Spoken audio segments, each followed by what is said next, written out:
ખાસ કરીને તેઓના કાર્યકર્તાઓ સાથે આપણે વાતચીત કરશું. બેન, શું કહીશું? ઉમેશ પટેલની જીત થઈ છે, અપક્ષ ઉમેદવાર દીવમાં પ્રથમ વખત જીત મેળવે છે. સૌથી પહેલાં તો હું દીવ દમણની બધી જનતાનો દિલથી આભાર વ્યક્ત કરું છું કે એ લોકો અમારા પર વિશ્વાસ કર્યો. ને હું તમને એક વાત કહેવા માગું છું કે ખરેખર દીવ ને દમણની જનતા હવે ત્રાસી ગઈ છે. હવે આજ સુધી જે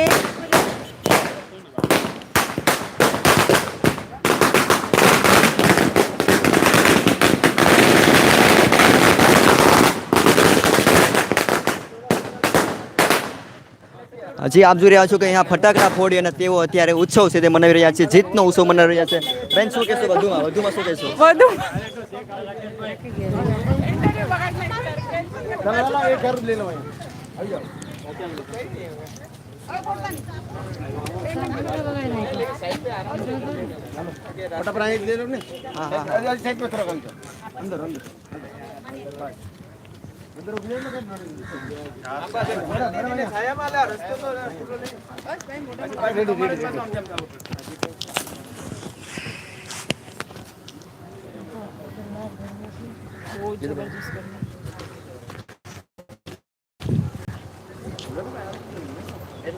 કેટલાક મેડમ લાવો. કરો.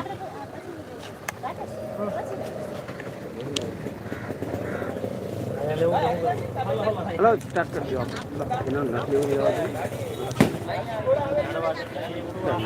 પૂછો તો ખરું ને. મારું નામ વૈશાલી વાઢેલ. હું છેલ્લા 12 વર્ષથી ઉમેશ પટેલ સાથે જોડાયેલી છું અને અત્યારે દીવમાં હાલ એમના ઇલેક્શન એજન્ટ તરીકે કામ કરતી હતી. ને સૌપ્રથમ તો હું દમણ દીવની જનતાનો આભાર વ્યક્ત કરું છું કે લોકોએ અમારા પર વિશ્વાસ રાખ્યો અને અમને સમર્થન આપ્યું છે.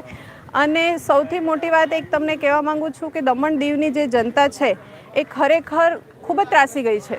આજે આટલા 15 વર્ષનું શાસન હતું, લોકોના કોઈ કામ થયા નથી. આજે દીવની તમે રસ્તાની હાલત જુઓ કેટલી ખરાબ છે.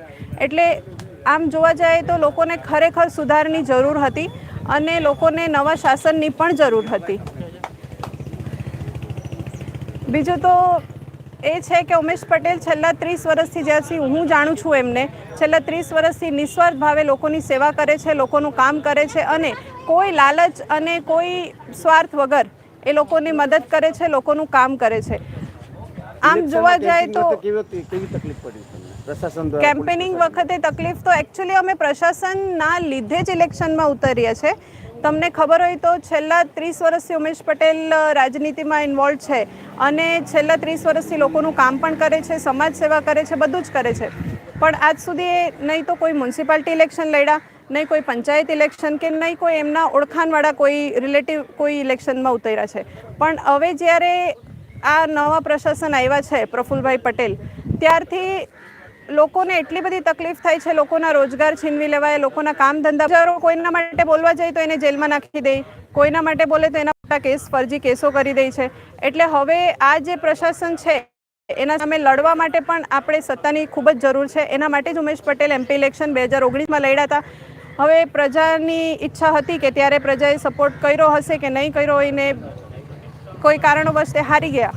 પણ આ વખતે ઉમેશ પટેલે ખૂબ જ સારી જીત મેળવી છે અને પ્રજાએ એના પર વિશ્વાસ જતાવ્યો છે કે હવે ઉમેશ પટેલ એમના કામ કરશે. ને હું તમારા માધ્યમથી પ્રજાને ને લોકોને વિશ્વાસ અપાવું છું કે ઉમેશ પટેલ તમારા માટે કામ કરતો હતો, કરતો રહેશે અને સતત આગળ પણ કરશે. ધન્યવાદ. બોલો, સવાલ હતો?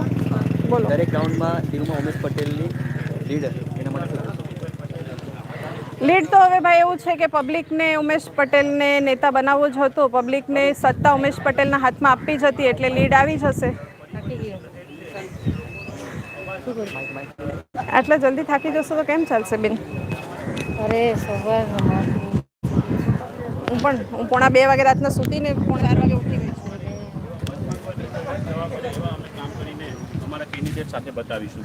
Thank you. ફરીથી કહું છું કે આ વિજય છે, આ દીવ દમણના વાલા મતદારોનો વિજય છે અને ખાસ કરીને અમારે દીવના જે મતદારોએ જે પ્રેમ આપેલો છે, જે 47 બૂથ હતા એ 47 બૂથની અંદરમાં અમારા 3 બૂથની અંદરમાં અમારો હાર થયો છે.